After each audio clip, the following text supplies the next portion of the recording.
J'ai deux amours,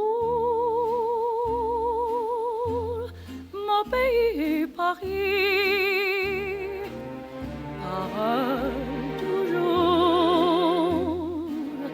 mon cœur est ravi. Bonjour à tous et bienvenue sur le 4e épisode de Cinéphare. Aujourd'hui on se retrouve sous le ciel de Paris, toujours en compagnie de Juliette. Juliette, est-ce que tu es bien installée? Oui, merci Martin, je suis très bien installée. En tout cas, je trouve que tu avais une voix très chantante dans ce début de... C'est que je suis un peu malade et je vais m'excuser pour ma voix d'avance. Comme vous avez pu l'entendre à cette magnifique musique d'introduction, on se retrouve pour un épisode qui se déroule à Paris. Donc déjà, nous on est à Paris, oh my god, incroyable. Et en plus, l'épisode en fait traite de Paris et plus particulièrement du Paris d'Agnès Varda. Et du coup, on a choisi ce thème tout simplement parce qu'il y a une expo qui est arrivée au musée Carnavalet, qui est le musée de l'histoire de Paris pour les connaisseurs. Et ils ont décidé donc de faire une expo sur le Paris d'Agnès Varda, parce qu'elle s'est beaucoup inspirée de Paris et de la ville dans ses films. Et du coup, on s'est dit qu'on allait faire un petit épisode spécial Paris, mais un peu centré nouvelle vague Agnès Varda. Années 60. C'est ça, années 60, 70. Parce que y a trop de films sur Paris sinon. Ouais, même de la nouvelle vague, on n'a pas pu tout traiter, bien sûr. Bah, Et d'ailleurs, je voulais dire que c'était bien J'ai deux amours de Joséphine Baker, voilà, on crédite je crois l'artiste. qu'il y avait... Ah oui, oui, c'est vrai. Même si c'est libre de droit normalement. Donc on va commencer cet épisode par une citation. Une Voilà. citation d'Agnès Varda. Pour vous inspirer un peu. Ouais, qui va nous lancer et après on va discuter quoi. On va déambuler Ouais, voilà. finalement dans Dans les cet rues de épisode Paris. comme on déambule dans Paris, voilà. Il m'est naturel d'aller de ci, de là, de dire quelque chose, puis le contraire, et de me sentir moins piégé parce que je ne choisis pas une seule version des choses. Agnès Varda en 1994. Voilà, et c'est donc la citation qui ouvre l'exposition au musée Carnavalet. Et en vrai, je trouve qu'ils l'ont bien choisi parce que son œuvre sur Paris, c'est toujours un peu ça, des déambulations. Elle dit carrément qu'elle a fait des carnets de notes filmés, etc. Donc c'est un peu comment elle ressent les choses quand elle se balade, j'ai l'impression. Oui. Et ce qu'elle remarque, quoi, finalement. Mhm. T'as un petit exemple de film, je sais pas, dont Bah t'as oui, parlé bien sûr. On parle de déambulation. Le film le plus connu, c'est bien sûr Cléo 5 à 7, Oui, Agnès Varda. typique de la nouvelle vague, finalement. Typique de la nouvelle vague, réalisé en 1962. 62, effectivement. Et qui dure 90 minutes, du coup, comme... Enfin, c'est le même temps que vit la personnage. Ouais. On devait savoir, mais c'est pas grave. En fait, c'est C'est de en temps 5 réel, quoi. Cléo de 5 heures à 7 heures, en gros. Ouais, mais moi, je savais pas ça avant de commencer le film. Hein. Ouais. Voilà. Mais en fait, on la suit qu'1h30. Puisque 90 minutes, c'est 1h30. Parce qu'il y a déjà ouais. une cut. Et tout. Ouais, donc, ouais. Qu'est-ce que tu veux en dire, toi? De Cléo de 5 et 7 Ouais. À propos de Paris Ouais, à propos de Paris, à propos de la vision aussi que Agnès Varda a de Paris. En vrai, moi, Pourquoi tu ris? c'est parce que je vais dire un truc hors thème.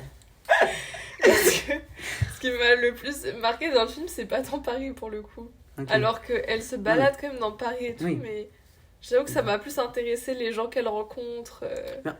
Mais en soi, c'est ça Paris, c'est les passants de la rue. Oui, Enfin, c'est ça. c'est ce qui intéresse Agnès Varda. Ok, moi j'ai trop aimé la scène, tu sais, où elle est dans le café Mhm. et son attention, et t'as plusieurs conversations en même temps. Oui. Et du coup, toi, ton attention, c'est comme la sienne, tu sais pas trop si tu dois suivre la conversation de sa sorte de nourrice un peu, enfin maman de remplacement, on va l'appeler comme ça. Et il y a aussi un couple à côté qui discute de s'ils vont s'installer ensemble et tout. Mais eh bien, cette scène, ça représente vraiment la curiosité. Je trouve, non mais c'est vrai, la curiosité d'Agnès D'Agnès Varda. Varda, ouais, Qui est. c'est vrai. Je vais vous faire une petite citation d'Agnès Varda. Ah, c'est full citation aujourd'hui. Je suis curieuse, point. Je trouve tout intéressant. La vraie vie, la fausse vie, les objets, les fleurs, les chats, mais surtout les gens. Si vous gardez les yeux ouverts et l'esprit ouvert, tout peut être intéressant. Et je trouve que c'est vraiment ce qu'on ressent dans Cléo 5 à 7, c'est qu'en fait, au fur et à mesure du film, au début, elle est centrée sur soi-même, tu sais, elle avec les Oui. chapeaux, elle se regarde dans le miroir et tout ça. Et au fur et à mesure, tu sais, elle a peur pour elle et tout. Et en fait, au fur et à mesure du film, elle découvre Paris et elle découvre les gens qui y habitent, quoi, tout simplement. Bah, c'est ça qui m'a le plus plu dans le film, c'est ce changement de... Elle passe d'un peu à être belle et regardée, à c'est elle qui découvre un peu le monde qui l'entoure, Et du coup, c'est là qu'elle va vraiment faire une vraie rencontre. On spoil un peu, bah on peut spoiler, Oui, il est oui. sorti il y a 50 ans. Elle va rencontrer Antoine quoi, grâce à ça. Et Antoine, en plus, il est différent des autres, il est pas... Enfin, il l'infantilise pas comme les autres personnages, c'est un peu son ami, enfin amoureux du coup, mais Ouais. ils C'est sont sur un pied d'égalité quoi. Mhm. Est-ce que moi aussi je peux te donner une citation parce que en plus ça va dans la curiosité mais je Mhm. trouve qu'elle est très forte aussi pour les dialogues et ses voix off. Je trouve ça toujours très intéressant ou alors dit de façon un peu décalée, ouais. Et du coup, à un moment, il y a son copain qui l'aime un peu que parce qu'elle est belle, on va dire, et il lui dit je te manque et elle lui dit comme on manque un train. Et j'ai trouvé ça, j'ai bien aimé. Donc, Non, mais oui, c'est très bien écrit. tu vois, c'est toujours un peu décalé. Mais en plus, les dialogues, ils sont dits un peu avec flegme. Genre, elle Oui. dit ça, il le calcule même pas. Il y a plein de choses qui se disent un peu étranges parfois, mais Non, mais ça m'a fait juste c'est penser. la façon de parler, quoi. Ça m'a fait penser à la scène du taxi. Où elle est dans le taxi, elle pense un peu Ah dans oui, sa tête à tout il y a ce qui une se passe. taxi-femme en plus. Oui. Et là, on retrouve la vision documentaire où vraiment il y a la radio de la ville. Ouais. Du coup, on est imprégné dans cette Paris des années 60. Et ça parle de la guerre d'Algérie, non, à ce moment-là, Ouais, à la radio. c'est ça. Oui, Ça parle en de plus, plein de trucs, de météo, de la vie de tous les jours, quoi. Ouais, c'est ça. Elle a vraiment la volonté, elle veut un peu filmer, j'ai l'impression, en témoignage quand même, qu'on Ouais. se souvienne. Genre, parce qu'elle vit ça et elle trouve que c'est beau où elle habite, ou les gens qui vivent autour d'elle, etc. Et je pense qu'elle veut qu'on voit des années plus tard ce qu'elle a pu observer Bah, peut-être. C'est ce qu'on rejoint aussi dans Daguerreotype. Ouais. Enfin, je sais pas si on peut en parler, là, si on peut en parler, mais qu'elle a réalisé du coup en 70, non 75. 75. Ah, c'est Oh là tard, là, quand même. Non, en plus c'est daguerréotype. Daguerréotype, ouais. Ouais. On se trompe tout le temps. Où elle filme dans la rue Daguerre, la rue où elle habite, des commerçants, quoi, un peu les gens banals, les gens oubliés, quoi, enfin les gens. Ouais, c'est ça, les vendeurs de fruits et commerçants, légumes, quoi. du 14e. Ouais. Et on retrouve cette même idée de document. Enfin, du coup, c'est un documentaire. Oui, c'est totalement Et un cette, documentaire. idée de trucs un peu vrais, quoi. De douceur entre les gens et de faire ressortir chez eux. Enfin, tu vois, ils parlent pas de sujets très graves et tout, mais ils parlent de Non. sujets qui leur personnels, quoi. Et ça Ah ouais dégage. Quoi? Ouais, j'ai trouvé, il parlait pas trop de sujets personnels en vrai. Non, mais ils disent, on s'est rencontrés, machin. Ouais, mais c'est parce qu'elle leur pose la question. Justement, j'ai trouvé ce qu'il disait, c'était plutôt dans. C'était pas. Ça restait très en surface, un peu timide, tu vois. Et justement, ça, c'était touchant. Oui. On leur demande s'ils rêvent, ils disent bah non. Ou alors ils disent ah, j'ai rêvé de mon commerce en mode premier degré, ils ont rêvé la nuit, quoi.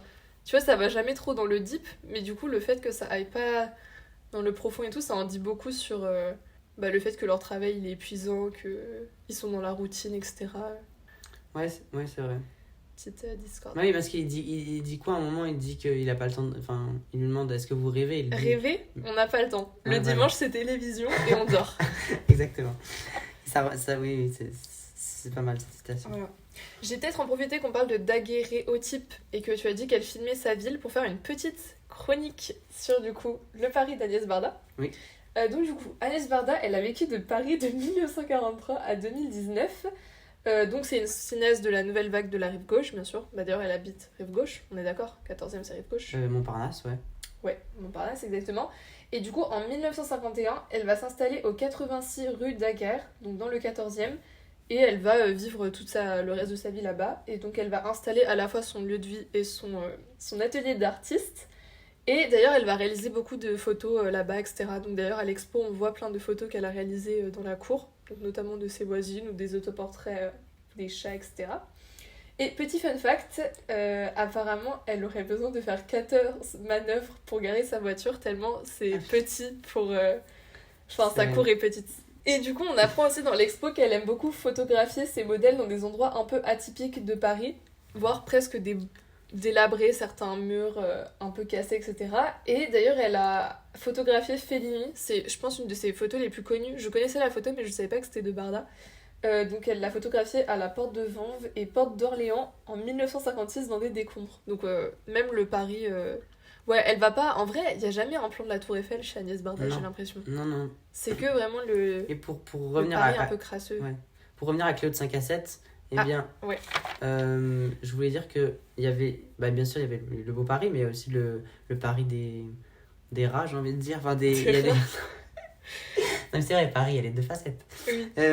Et je voulais dire, tu sais, souvent il y a des bâtiments en construction, il y a ce truc de tout le temps de renouvellement. Et elle va dans les parcs, genre le parc Montsouris, c'est pas le Ouais. parc le plus connu, c'est pas le jardin des Tuileries, quoi. Oui, non, clairement. Elle se dit pas, ouais, c'est beau, je vais aller au parc des Tuileries, tu vois. Elle dit juste, enfin, qu'est-ce qu'aurait fait une humaine normale, quoi, tu sais ce que je veux dire. Enfin, Et elle ouais. serait allée à Montsouris. oui, voilà. Parce qu'il y a moins de monde et que c'est joli et qu'il y a un peu plus de nature, quoi. Ouais, totalement.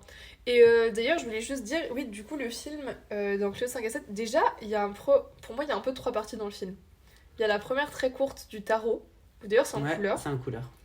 Ensuite, ça passe en noir et blanc. Il y a la première partie où, du coup, elle est regardée et elle est un peu passive et voilà, elle fait ses actions de d'habitude. Ensuite, elle chante la musique Sans toi de Michel Legrand, qui est d'ailleurs incroyable. Genre, c'est un petit moment de comédie musicale. Avec le rideau noir qui se transforme en fond Ouais. noir et elle est sur une scène, quoi. Ouais, vraiment. Trop stylé. Et ensuite, là, elle se change, elle revêtit sa tenue noire, elle a ses lunettes de soleil iconiques. Et là, elle commence à déambuler dans Paris et à faire sa balade. Et elle met le chapeau qu'elle n'est pas censée porter Ouais, en petit truc de révolte. c'est vrai. Parce Et, qu'on a un et masque. là, elle commence à... Enfin, c'est pas elle qui regardait, elle commence à regarder les gens et on voit bien les... Du coup, c'est à ce moment-là qu'elle utilise la caméra subjective et plein d'autres choses, quoi. Ok. Avant Comme tu de veux. vous parler de la musique, je voulais parler du Feu Follet. Il y a un film de Louis Malle. Ah, j'ai pas vu, moi, personnellement. Et en fait, j'avais vu ce film avant. Et en fait, quand j'ai vu Cléo le 5 à 7, ça m'a un peu fait tilt. Enfin, ça m'a rappelé ce film.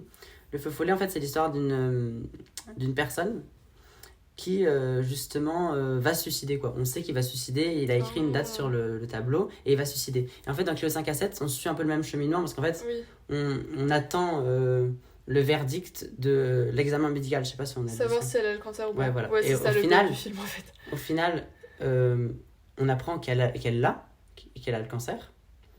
Et Purée, j'avais oublié. bah oui, mais en Elle fait, l'a au final. mais oui, et le truc, et tu sais, c'est le médecin, il lui dit juste comme ça, et vous ferez de la chimio et tout Ah ça. oui, oui, mais ça, du coup, ça a pas l'air grave. En fait, cette annonce, elle est elle est très grave quand même, Oui, tu oui, vois. oui. Mais Agnès Varda, elle en fait pas, justement, ça l'intéresse pas en fait, ce truc. Mais c'est cet instant un peu, enfin tu vois, Antoine, il doit repartir, reprendre le train. Ouais. Et en fait, ils auront que 5 heures à eux. Et c'est ce truc de l'instant, tu vois. Enfin, C'est beau. ouais, Mais c'est oui, beau. en fait, ça a tellement. J'avais oublié carrément qu'elle avait le cancer à la fin. Ouais, et surtout que, en fait, à l'époque, t'avais peu de chances de t'en sortir, quoi. Il lui dit que vous ferez de la chimio, mais en Mais fait... il a l'air tellement ouais. chill, le médecin. Il Mm. l'appelle comme ça dans sa voiture. Enfin, carrément, il se croise, non, c'est ça? Ouais.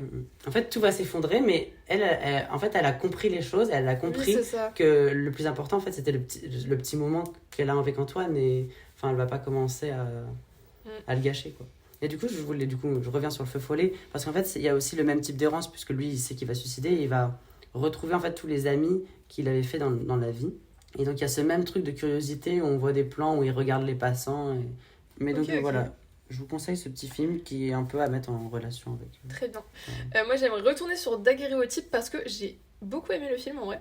Mhm. Parce que déjà, c'est très beau. Enfin, elle filme très bien. Elle arrive à incruster les gens dans leur décor un peu. Et il y a aussi quand même le magicien qui est assez important Ah dans oui, ce c'est film. vrai. Ça, j'avoue que j'étais un peu perplexe. En fait, le film, il suit un peu... Ça commence quand, en gros, il y a un magicien qui vient dans ce quartier Ouais. pour endormir les gens, mais qui étaient déjà endormis. Enfin, j'ai pas trop compris, mais il y a une sorte Il y a de un truc message comme d'hypnose, ça qui est ouais. passé. Mais Et en fait, du coup, ouais. c'est le truc du magicien, ça a permis de rassembler. Du coup, Oui, ça fait c'est un ça. petit crossover.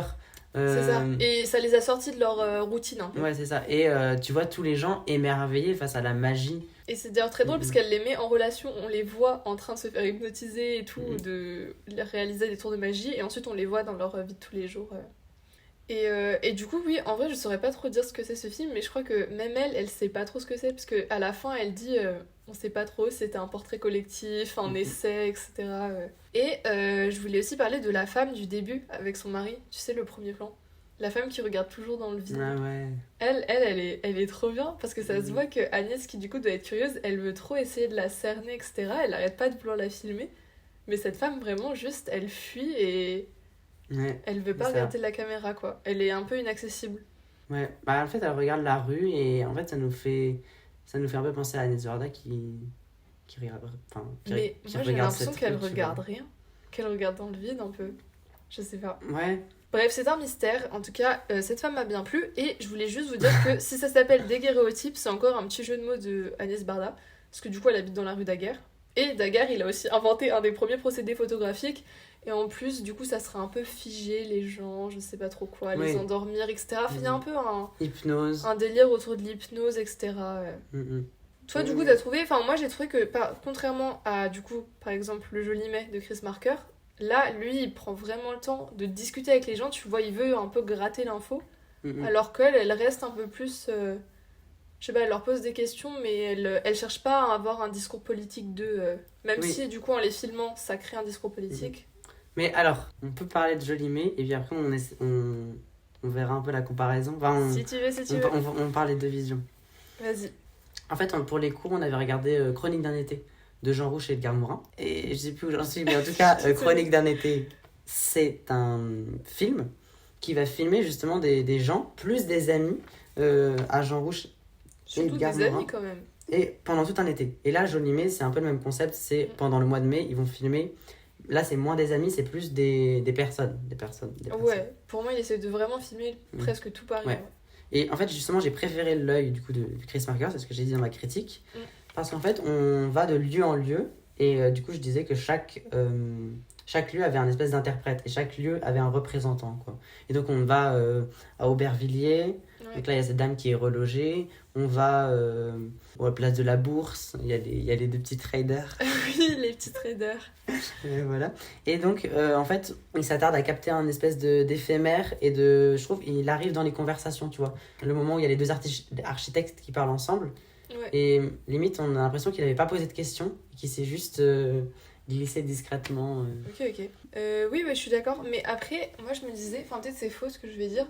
Mais j'ai l'impression que Jean Rouch et... Comment il s'appelle ? Edgar Morin. Morin. Ils voulaient plutôt faire un film sur leurs amis. Et Ouais. ils disent que, à la base, ils voulaient faire un film sur l'amour. Du coup, c'est pour ça aussi qu'ils n'ont pas le même œil... Mais je suis d'accord que quand même, ils essayent de retranscrire leur époque dans le film, quoi. Ouais. Bah, une espèce de vérité, quoi. Chacun a sa conception de vérité. Et là où... Qu'est-ce que je voulais dire, moi? Non, mais je voulais dire que c'était plus centré sur la relation. Par exemple, daguerréotype. C'était plus centré... oui, c'est vrai. Daguerréotype. C'est C'était compliqué, plus hein. centré sur... souvent, on les filmait en couple, les personnages. Ouais. Alors que là, c'était plus centré sur la discussion entre le réal et la personne qui était filmée un peu. Enfin, je trouvais. Oui. Et ça se voyait qu'il cherchait un peu avec ses questions à aller sur les sujets politiques. Enfin, tu vois, la vérité, mais il la creuse, quoi. Un peu. Bah, Enfin, le monsieur du début, ouais. on voit très bien qu'il réfléchit pas trop à ce qu'il lui... Oui. Enfin, il a pas envie de parler de politique, etc. Et il creuse, quoi. Ouais. Et au final, il va en parler, quoi. Mm. Et je voulais dire que, ouais, on a ce petit... je voulais revenir sur la caméra de Chris Marker. Ouais, vas-y. Non, mais c'est une C'est petite qui son chef-op ? Bah, je pense que c'est lui. Et justement, Pierre Lhomme, on a oublié que Je ils crois étaient deux pas. réals. Ah, ouais. Oui, ils sont deux réals. C'est son chef-op qui, du coup, est devenu co-réal. Ah, Il ok, l'a cité en co-réalisateur. Ah, ok. Je pense, hein. Et du coup, bah, il y a vraiment les... Enfin, je trouve qu'il y a beaucoup des plans sont en gros plan. Enfin, il fait des zooms sur les gens, non? Oui. Bah, Ah. il filme un peu ce qu'il trouve sympa. Oui, voilà. Et il y a cette histoire d'araignée. Parce qu'en fait, il y a un moment, il y a un gars, il dit qu'il a inventé le système Mais de non, frein. et c'est surtout que c'est un gars qui parle de sa success story. Oui, qui c'est vrai. explique comment, enfin, Comment il a réussi. il a réussi, qu'il est devenu ingénieur, etc. Et Chris Marker, du film, il y a une araignée, une petite araignée qui s'est glissée sur son costume. Ouais. Chris Marker, il filme cette araignée. Alors, c'est marrant. Toi, ça t'a plu. Ouais. Je trouvais que c'était marrant, mais du coup, j'ai un peu oublié ce qu'il a dit, le gars. Oui, bah du coup, Mais on au moins, était je pas m'en du tout souviens de concentrés sur ce qu'il a dit. son anecdote, quoi. Moi, j'ai beaucoup aimé le plot twist un peu du documentaire. C'est pas un plot twist, mais c'est que d'abord, on fait tout un paysage de Paris, quoi. On Ouais. voit vraiment qu'il veut filmer un peu tout le monde, etc. Et ensuite, il termine par, justement, ne pas filmer les gens qui sont en prison. Genre, même eux, il veut faire un portrait d'eux, mais du coup, on les voit pas. Oui, c'est vrai. Tu vois, et il y a quand même... Enfin, c'est quand même... Ça clôture le film et il parle longtemps de ça, donc j'ai l'impression que c'était quand même important. Enfin, que c'était Il n'y aura, des il n'y aura messages pas de du film, quoi. liberté tant qu'il y a de prison. C'est ça. Et du coup, il posait un peu la question de est-ce que tu peux être heureux quand tant d'autres sont malheureux ? Enfin, un peu Oui, c'est ça. l'idée du collectif, quoi. Il prône ça Ouais. au final. Et est-ce que tu peux être libre quand il y en a qui sont pas libres ? Ouais. C'est ça, au final, j'ai l'impression. Et justement, on va chercher dans chaque personne qu'est-ce qui fait qu'ils sont heureux, quelle est leur misère, etc. Ils parlent de religion, ils parlent de mort. Enfin, il y a plein de thèmes qui sont abordés, je trouve que c'est intéressant. Et en plus, on voit beaucoup Paris dans le film. Ouais, on voit beaucoup Paris et différents lieux. Genre, on voit aussi Aubervilliers où là, disons, t'as pas envie d'habiter là-bas, quoi, à cette époque. Non, mais tu sais ce que je veux dire. D'ailleurs, cette dame, on était. Parce que d'abord, elle dit, etc. Ah, je vais avoir un 3 pièces et tout. Et t'es en mode, ah, pas mal. Et là, on apprend qu'elle a quoi 8 enfants et une nièce en adoption. On était un peu choqués. Et, voilà, comme ça, et elle a dit comme ça, on pas. va pouvoir être tranquille avec mon mari. Ouais, mais. Pas Tranquille, sûr, tranquille, pas sûr. pas sûr. Et je voulais dire aussi, il y avait un petit intertitre musical qui était Ah assez oui, ça intéressant, c'est génial. chanté par Yves Montand. Et donc, là m'en vient la chronique musicale. Ah, Parce la que, chronique musicale. parce que Michel Legrand a composé la musique de Jolimet. Ouais.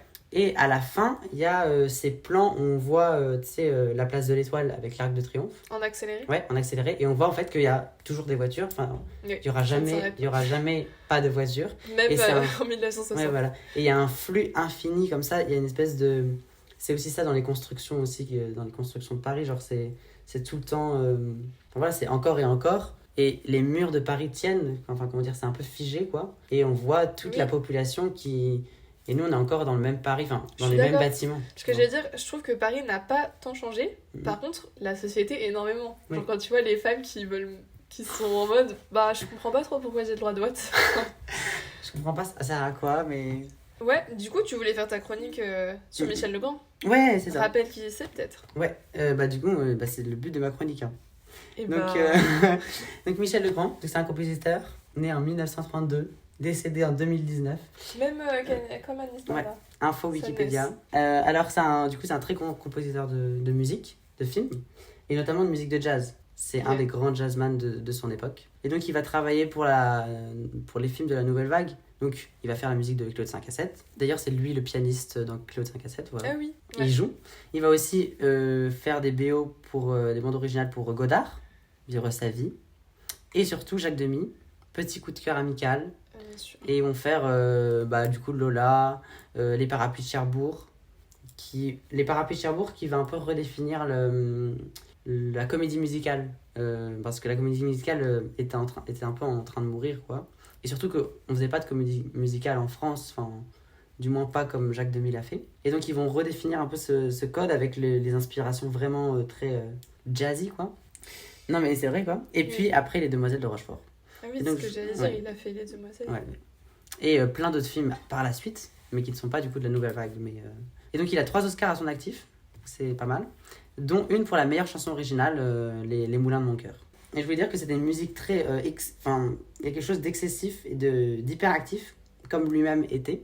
Ok. Et il y a ce côté du coup jazz, et le jazz c'est un peu une musique qui s'arrête jamais, parce qu'en fait il y a toujours quelqu'un qui peut reprendre et continuer ce que tu fais et compléter, tu vois. Mm.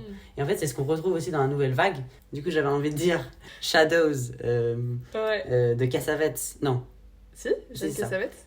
en 1958. Mais là, on est du côté de New York. Mais il y a ce côté jazz où il y a quelque chose de cette liberté où ça se finit pas, etc. Et on Improvisation. retrouve... Ouais, improvisation. Et on retrouve ça, du coup, dans Michel Legrand et du coup, dans les films de la Nouvelle Vague. Ok, donc tout est lié en Mhm. fait. Et du coup, il y a ce petit côté... Ça part dans tous les sens. Et donc, je voulais... en 62, il sort l'album Archichord. Et je voulais vous faire écouter un petit extrait Un petit extrait. avec sa chanson Ding Ding Ding Ding. Extrait. Dig-a-ding ding ding ding ding ding. Dig-a-ding ding ding ding ding. Dig-a-ding ding ding ding ding ding. Dig-a-ding ding ding ding ding. Dig-a-ding ding ding ding ding ding. Dig-a-ding ding ding ding ding. Dig-a-ding ding ding ding ding. Dig-a-ding ding ding ding ding. Dig-a-ding ding ding ding ding. Dig-a-ding ding ding ding. Dig-a-ding ding ding ding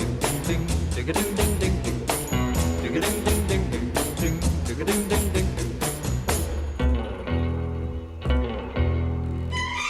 ding ding.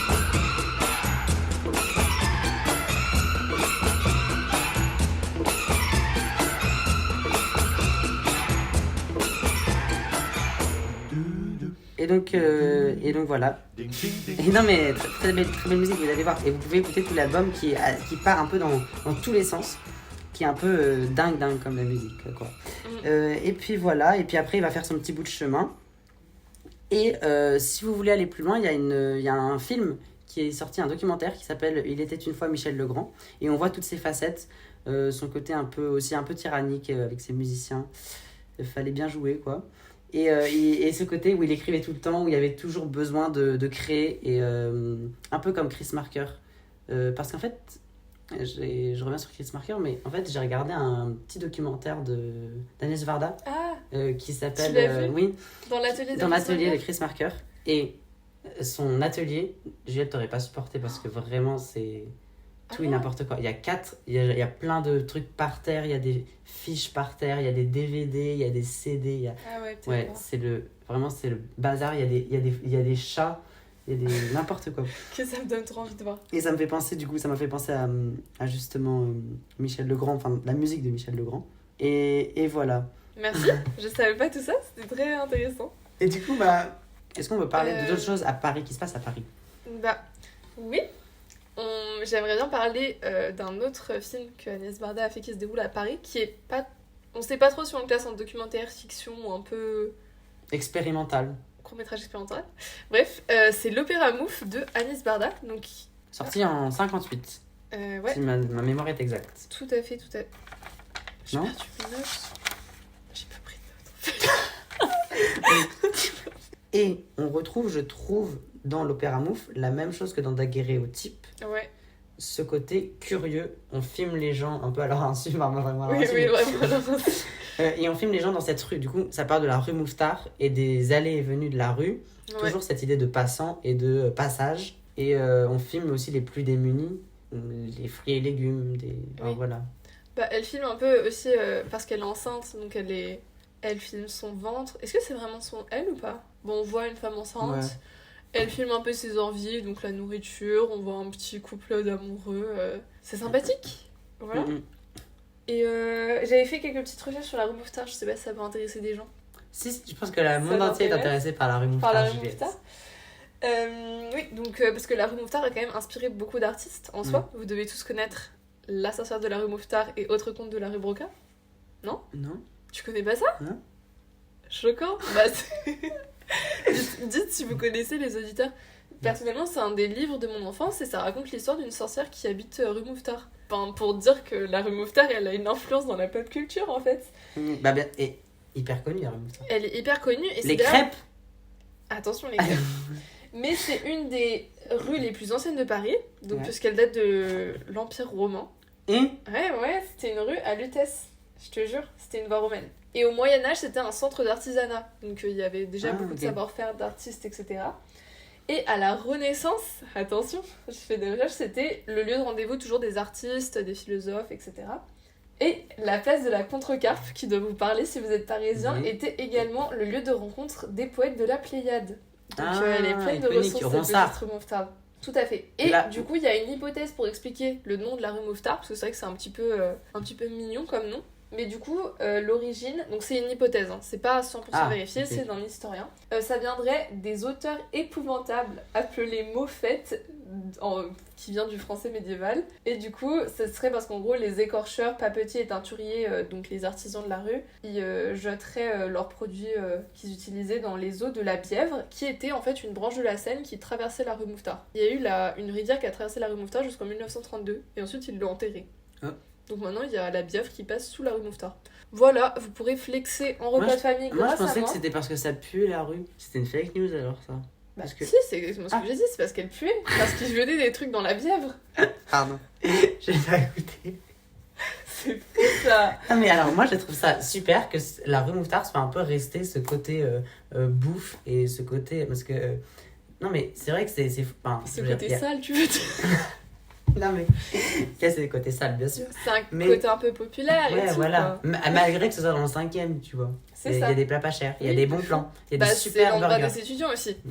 D'ailleurs, les étudiants appelleraient la rue Mouffetard Mouffe ou Montfêtard. Attention, Aïe, aïe, j'ai aïe. jamais entendu personne dire ça. Bah, Opéra Mouffe. Et j'ai une dernière anecdote Mhm. sur la rue Mouffetard, parce que là, on est devenu un podcast de culture générale. En gros, il y avait un trésor dans la rue Mouffetard, puisque figurez-vous que 3556 pièces d'or à l'effigie de Louis XV, attention c'est impressionnant Ouais. normalement, ont été retrouvés dans les murs d'un immeuble en 1938. Incroyable. Ce qui est un peu incroyable parce que c'est vraiment pas un quartier qui est réputé pour avoir des pièces d'or dans les murs quoi. C'est fou. C'est fou. Tu Donc, penses que voilà. quartier de la Convention, il y a ce genre d'anecdote? Je sais pas, un creston mur peut-être. Et, Donc voilà, c'est une rue qui a inspiré les esprits créatifs. Et puis d'ailleurs, pour l'anecdote, où vous avez parlé d'Amélie Poulain dans le podcast numéro 2, c'est d'ailleurs dans cette rue que son destin change, qu'elle va changer la vie du premier monsieur. Ah oui, ouais, en accéléré. Et puis même Agnès Varda filme la rue Mouffetard. Donc, Oui. Et d'ailleurs, c'est pour vraiment bouclé. conclure ce petit moment d'Agnès Varda, je refais les citations. Non mais, Agnès Varda, elle dit « Je ne veux pas montrer, je veux donner l'envie de voir. Et c'est un peu ce qui se traduit dans tout ce que j'ai regardé pour l'instant d'elle. Bah, mais j'avoue que moi, cette citation, je la trouve un peu... Elle veut pas nous montrer, elle veut nous Donner l'envie de donner voir. l'envie de voir. Oui, ensuite, elle les découvrir par nous-mêmes, quoi. Parce qu'elle montre ce qu'elle a vu. En fait, elle veut avec son petit pas, carnet de notes elle veut filmé, pas quoi. simplement qu'on regarde le truc, elle veut aussi nous donner la curiosité Oui, d'aller voir filmer, ensuite. d'aller conquérir le monde avec une caméra. Ok. Mais oui, mais ça reste quand même plus... Enfin, parce que du coup, Chris Marker, c'est personnel, parce qu'il va aller dans la politique et ce qui l'intéresse. Mhm. Mais elle traduit quand même des sensations plus personnelles, genre avec ses envies. Mais aussi dans Oui. Opéra Mouf, on voit un peu ses angoisses. Genre à un moment, tu sais, où il y a un oiseau, un bébé oiseau qui éclot. Enfin, je suppose que c'est une angoisse un peu du bébé et de enfin, je sais pas trop, mais ça doit être une angoisse. Puis il y a aussi la misère, du coup, la guerre. Ça parle de la guerre d'Algérie, etc. Qui contraste avec l'amour au début des deux amoureux. Tout à fait. Et puis à la fin, il y a l'image que j'aime trop, c'est tu sais, il y a le magasin qui se ferme Mhm. et elle marque rideau. Et genre, c'est un peu aussi dans daguerréotype. Elle dit qu'elle veut que le jour se lève sur le théâtre du quotidien. Et j'aime beaucoup cette idée du coup. Mais de c'est filmer le d'ailleurs ce quotidien, qu'on dit quoi. de Paris, non? Que c'est pas un théâtre à ciel ouvert, un truc comme ça. Mais c'est si, Je connais parce pas que Louis l'expression. Lumière. Mais parce que notamment Paris a vu éclore le cinéma. Mais c'est Lyon, frère. Quoi? Bah, techniquement, la première projection, c'était à Paris. Mais techniquement, ils ont filmé leur usine à Lyon. Et ils sont lyonnais. Il y a débat, mais Franchement, il n'y a pas de débat, je crois. mais ce que je veux dire, c'est que notre cher professeur nous avait dit que c'est pas pour rien que le cinéma est un peu né à Paris, c'est parce que Oui, exactement. C'est une ville vitrine, une finalement. ville vitrine, les gens vivent en exposition, un peu comme ça. Le Et- théâtre du quotidien, finalement. Oui. Est-ce qu'on passe au jeu Ouais. avant de conclure le podcast? Et on lance le jeu. Martin lance le jeu, en tout cas. Ok, j'ai hâte de voir ce que tu m'as préparé. Alors, Est-ce que tu peux je expliquer? t'écoute un jeu qualitatif. Eh bien, le but du jeu, c'est tout simple. Je vais te dire une station de métro. Premier indice. Ouais. Tu peux guess un film qui s'est passé à Paris et qui est en rapport avec sa station de métro. En rapport avec la station de métro? Oui, mais après, bien sûr, tu vas pas trouver, genre. Je vais te lire la phrase du synopsis. Enfin, je vais te lire le synopsis de Allociné. Enfin, du coup, qui va parler de Paris. Donc, Ok. normalement, tu vas trouver. J'en ai un en tête. J'espère que tu vas le sortir. Bah, en fait, le premier, c'est un peu simple. Ok. Donc, Vas-y. le métro, c'est Abbesse. Amélie Poulain. C'est C'est le plan le plus connu d'Amélie Poulain, presque. une bonne réponse. Ok, j'aime Deuxième bien ce film. jeu. j'aime bien ce Deuxième jeu. film. Bon jeu, La non. station, c'est Cité. Cité? Cité universitaire? Non, c'est Cité sur l'île de la Cité. Ah, l'île de la Cité. Qu'est-ce qui se passe sur l'île de la Cité? Je sais pas, Midnight in Paris. Non, mais je peux lire le. Vas-y, l'île... Donc, le film raconte les aventures de Tatata, qui est séparé de sa famille. Délogé de chez lui. Est-ce que tu as un petit guess? Est-ce que j'ai pas de culture? Non, mais non. Il est Moi, j'ai séparé de pensé sa à famille, Paddington, mais ça se passe- délogé de chez lui. Et Ouais. après avoir traversé les égouts de Paris. Ratatouille? Oui, bonne réponse. Ah ouais? Ouais. Il y a un moment dans une station de métro? Mais non, mais genre, ça se passe sur l'île de la Cité pas un peu. loin. Ok, Non, ok. mais en fait, j'ai. D'accord. Oui, c'est pas loin. C'est pas excuse-moi. comme Amélie avec Non, non, vraiment non. Abbesse. Ouais. Ok, ok. Et donc, voilà, il s'installe alors dans les cuisines d'un grand restaurant parisien et il fait la connaissance d'Alfredo Linguini. Ok. Troisième, la station métro, c'est Georges V, sur la 1. Tu vois où c'est? Non. C'est sur les Champs-Élysées. Synopsis. Marseille, virgule. Tatatin. Vole une voiture et prend la route nationale en direction de Paris. Le lendemain, en arrivant à la capitale, il retrouve une jeune étudiante américaine avec laquelle il a une liaison amoureuse libre. T'as un guess ou pas? Elle veut devenir journaliste et pour pouvoir financer ses études à la Sorbonne, vend le New York Herald Tribune sur les Champs-Élysées. Non. Et l'acteur, il va lui dire, viens, on prend la station Georges V. Il y a un plan très connu où il marche. Mais je sais que tu l'as pas vu, mais je me suis dit peut-être que tu aurais pu C'est un trouver. film de Godard? Ouais, Ah bon? bah, c'est un voyou. Ouais, c'est ça, c'est un voyou qui Ah. rencontre une jeune étudiante. Alors, on a Saint-Michel Notre-Dame. Saint-Michel Notre-Dame. Ça, bah du coup, c'est pas loin de l'île de la Cité non Ouais. plus. C'est pas loin du Luxembourg, non? RERC qui passe et la 4. Ah. Ça va être très simple, je vais te dire une phrase. tu vas trouver. Vas-y. En l'an de grâce 1482, à Paris. T'as pas trouvé? Ok. En l'an de grâce 1482. À Paris, un jeune orphelin vit reclus dans un clocher. Bah c'est Notre-Dame de Paris. Le bâtiment. Bonne réponse. Bonne réponse, bonne Mais réponse. attends, mais j'ai bugué parce que j'ai pensé à la chanson de Stupéflup. Hein? Stupéflup.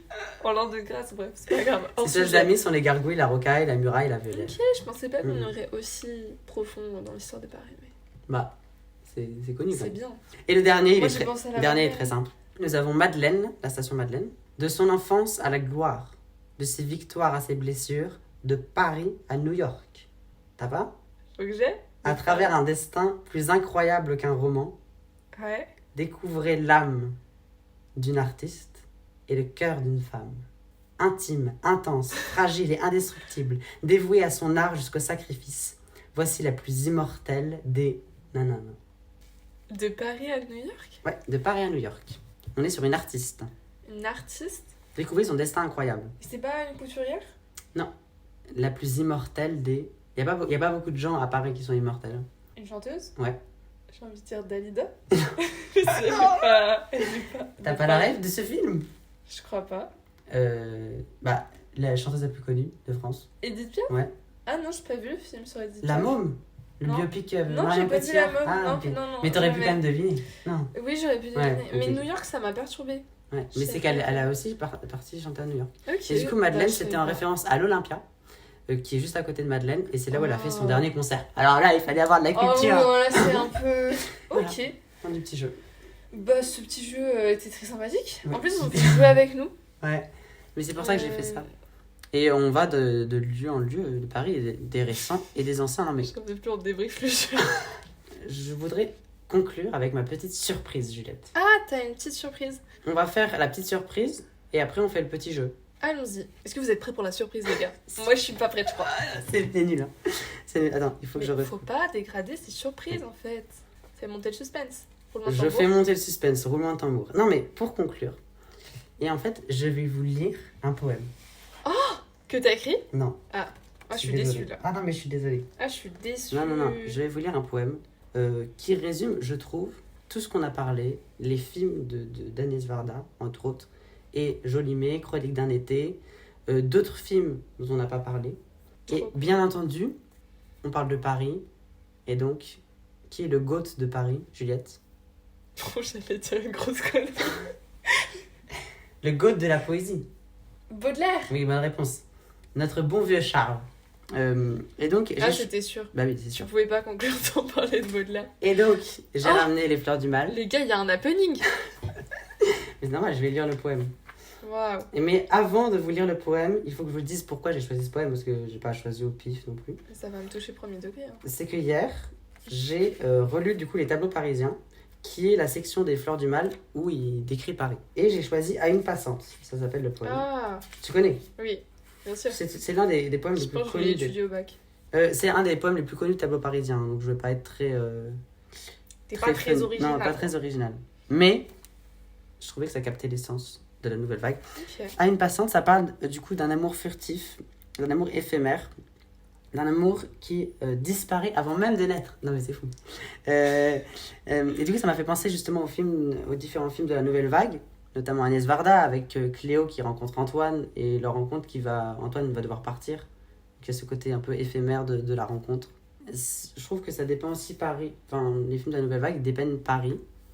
Mais souvent, c'est assez un pari, genre, l'amour est un peu impossible. Parce qu'en fait, j'ai pas encore cité À bout de souffle. Je Ah. cite À bout de souffle de Jean-Luc Godard. Il y a des choses à cocher sur cet épisode. Non, mais parce que c'est aussi Paris.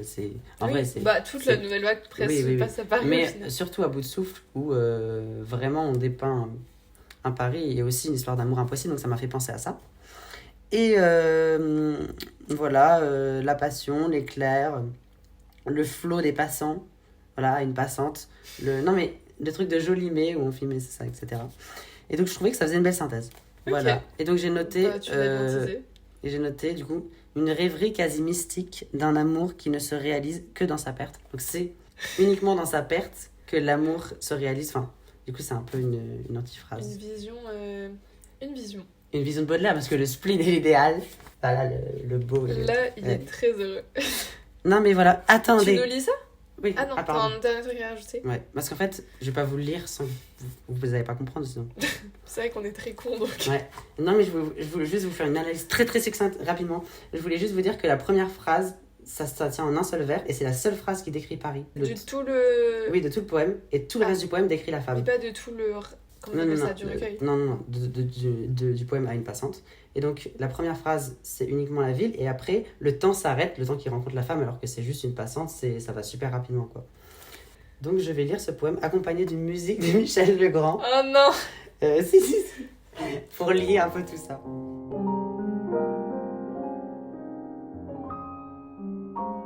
À une passante de Charles Baudelaire.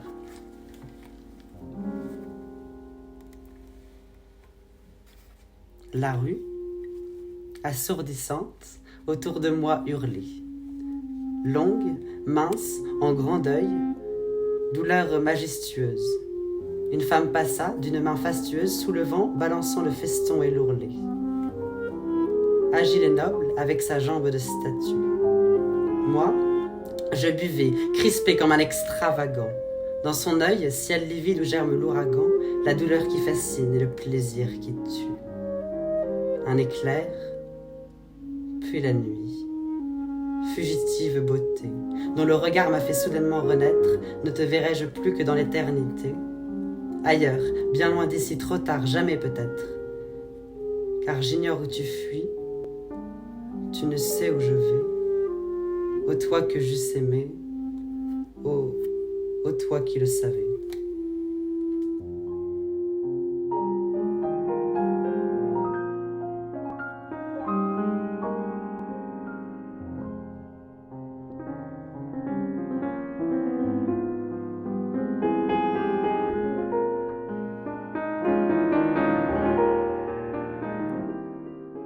Bah merci pour pas cette découverte puisque je connaissais, mais cette redécouverte nous allons dire.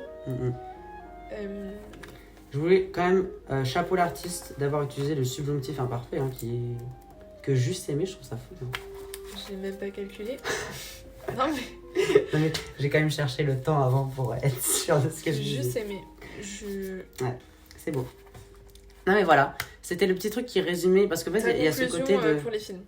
Jingle recommandation. On On va vous parler de nos recommandations de la semaine du coup. T'as quoi à recommander? Moi j'ai un seul truc. Vas-y, commence parce que j'ai aucune idée de ce que Ok. je vais dire. Moi j'ai une super recommandation, c'est pas du cinéma, ça se passe à Paris, du coup désolé pour les gens qui sont pas à Paris. C'est une exposition, c'est l'expo Disco que je suis allée voir à la Philharmonie. J'ai vraiment trop aimé. Genre, T'as un banger? C'était un banger, franchement c'est le cas de le dire. Je crois que c'est rare que j'ai autant aimé une exposition, parce que c'était vraiment... Enfin en fait déjà moi personnellement le mouvement disco c'est un des mouvements qui me touche et inspire le plus, etc. Dans le graphisme, la mode, enfin je me bille pas en mode disco, vous avez compris, mais même la musique, c'était Les etc. cheveux et tout. Et du coup j'ai trop aimé parce que c'était vraiment complet, il y avait la partie histoire où t'en apprenais plus sur le mouvement, enfin vraiment j'ai appris des choses. La mode, le graphisme, la photographie, il y avait Musique. même de la vidéo, genre j'ai découvert un artiste, un vidéaste que j'ai trop aimé. Et la musique surtout, et la qualité de la musique à la Philharmonie, c'est incroyable. T'as différentes salles et elles sont reliées, mais c'est tellement bien insonorisé que quand tu rentres dans une salle, t'entends pas la musique de l'extérieur. Je sais pas, enfin bref. C'est génial. Et du coup, il y avait des archives en plus qui dataient de l'année disco et que tu pouvais entendre vraiment avec la qualité sonore incroyable. Enfin, Mais vraiment, si vous avez la chance d'aller voir cette expo, je crois que j'ai payé 11 € pour étudiants. Franchement, je trouve ils étaient rentables. Qu'est-ce que tu nous recommandes, Martin, en fait? Bah, alors moi récemment, je vais pas vous dire les recos, je vais dire ce que j'ai vu récemment. Tu vas nous faire une liste de 20 films. Non, mais j'ai vu la série d'Alain Chabat sur Ah, Netflix, purée. Astérix Obélix, Ça, je regarderai bien. qui était sympa, qui était familial et qui était drôle. Je trouvais que c'était drôle. Ok. Et après, je vous recommande, du coup, À bout de souffle. Non, mais voilà, c'est tout ce que j'avais à dire. Merci de nous avoir écoutés, les amis. Et je crois que notre intro, c'est bisous bisous, mais dit par... Notre outro, pardon, c'est bisous bisous, mais dit par toi. Donc je te laisse... Non. L'outro, il est très spécial aujourd'hui. Ah, Parce C'est qu'en vrai que c'est le fait, podcast on va des se surprises. quitter. Parce que c'est le podcast des paris, Ville de l'amour. Ah. Et non, c'est une blague. Non. Et je voulais dire que simplement, on va. Je te demande un mariage. j'imagine un truc. Non, je voulais dire. Surprise sur surprise. Non, je voulais dire quoi? Je voulais dire T'as qu'on rien va à se dire. quitter en musique, tout simplement, sur une reprise Truc de de fou. Pamplemousse, Sous le ciel de Paris, Ok. si on a les droits.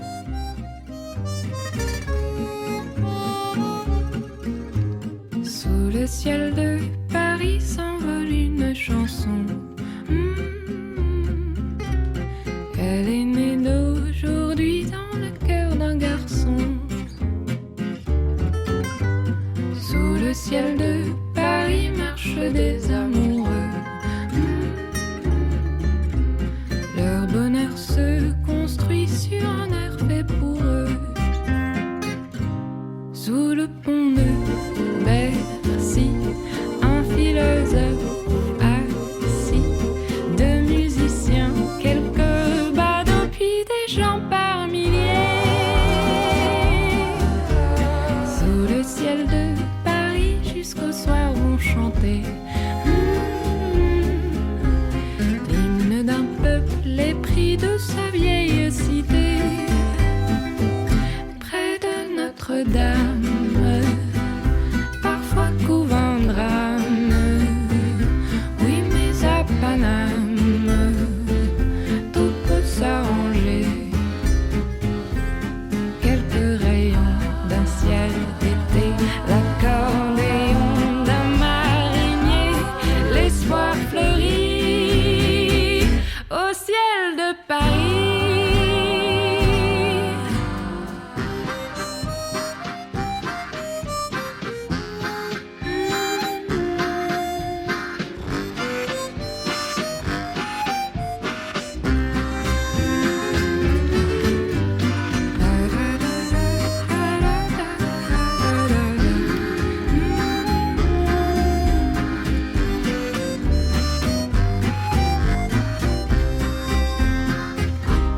Mais le ciel de Paris a son secret pour lui. Depuis 20 siècles, il est épris de notre île sans Louis. Quand il est trop jaloux de ses millions d'amants, il fait gronder sur nous son tonnerre éclatant. Le ciel de Paris n'est pas longtemps cruel. Pour se faire pardonner, il offre un arc-en-ciel.